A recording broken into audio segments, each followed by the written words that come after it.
สวัสดีครับถ้าคุณกำลังมองหาบริการรถแมคโครคุณมาถูกที่แล้วครับเรามีบริการให้เช่ารถแมคโครพร้อมคนขับอยู่ที่พิษณุโลกและสามารถให้บริการในพื้นที่ใกล้เคียงเช่นสุโขทัยพิจิตรเพชรบูรณ์กำแพงเพชรและนครสวรรค์ครับถ้าคุณมีที่ดินที่ต้องการปรับพื้นที่ต้องการขุดบ่อหรือมีงานก่อสร้างที่ต้องใช้รถแมคโครเรายินดีให้บริการครับเรารับงานขุดทุกประเภทไม่ว่าจะเป็น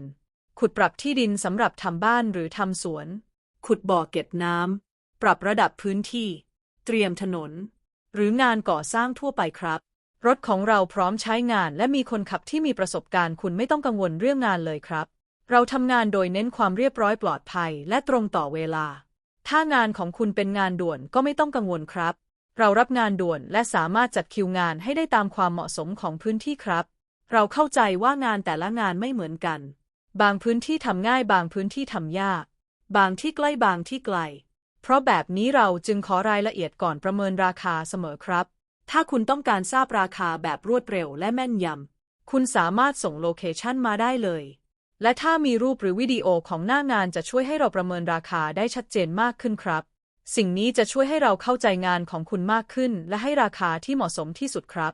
ราคาของเรายุติธรรมและสามารถคุยกันได้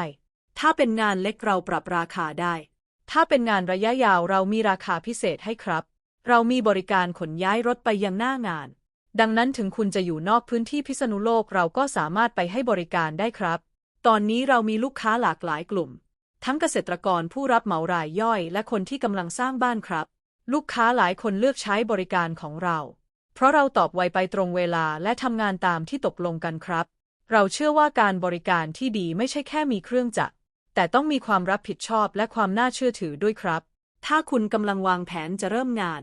หรือกำลังทำงานอยู่แล้วและต้องการตัวช่วยเพิ่มเติมสามารถติดต่อเราได้ตลอดเวลาครับคุณสามารถทักแชทมาและส่งโลเคชั่นได้เลยครับหรือส่งรายละเอียดงานเช่นต้องการทำอะไรพื้นที่ขนาดประมาณเท่าไหร่และต้องการเริ่มงานเมื่อไหร่ครับถ้ามีรูปหรือวิดีโอจะยิ่งดีมากครับเราจะตรวจสอบรายละเอียดและตอบกลับคุณอย่างรวดเร็วพร้อมแจ้งราคาและคิวงานให้ครับตอนนี้รถของเราพร้อมใช้งานแต่แนะนำให้จองล่วงหน้าเพราะคิวงานอาจเต็มได้ครับดังนั้นถ้าคุณต้องการใช้บริการรถแมคโครอย่ารอช้าส่งโลเคชั่นมาได้เลยส่งรายละเอียดงานมาได้เลยแล้วเราจะดูแลให้ทั้งหมดครับคุณสามารถติดต่อได้ทางไลน์หรือโทรโดยตรงที่เบอร์0928688218ย้ำอีกครั้งนะครับทักมาส่งรายละเอียดมาแล้วเราจะให้บริการคุณอย่างดีที่สุดครับขอบคุณครับและหวังว่าจะได้ร่วมงานกันครับ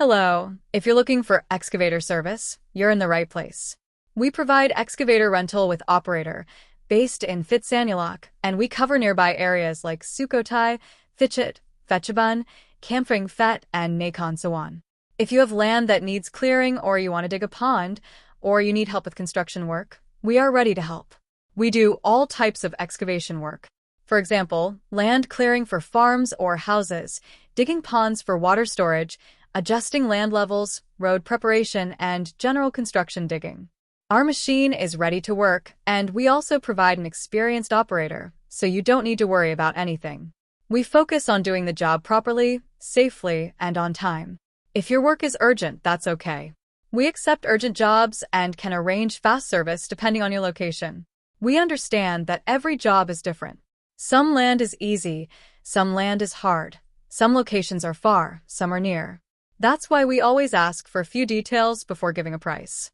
If you want a quick and accurate price, you can send us your location and also send a photo or short video of your land or work area. This helps us understand your job better and give you the best possible price. Our pricing is fair and flexible. If you have a small job, we can adjust. If you have a long-term project, we can give you a better deal. We also provide service with transportation to your site. So, even if you are outside Fitsanulok, we can still come to your location. We are already working with different types of clients, including farmers, small contractors, and people building houses. Many customers choose us because we respond fast, we arrive on time, and we complete the work as agreed. We believe that good service is not just about the machine, but also about responsibility and trust. If you are planning to start a project soon, or if you're already working and need extra support, feel free to contact us anytime. You can message us directly and send your location.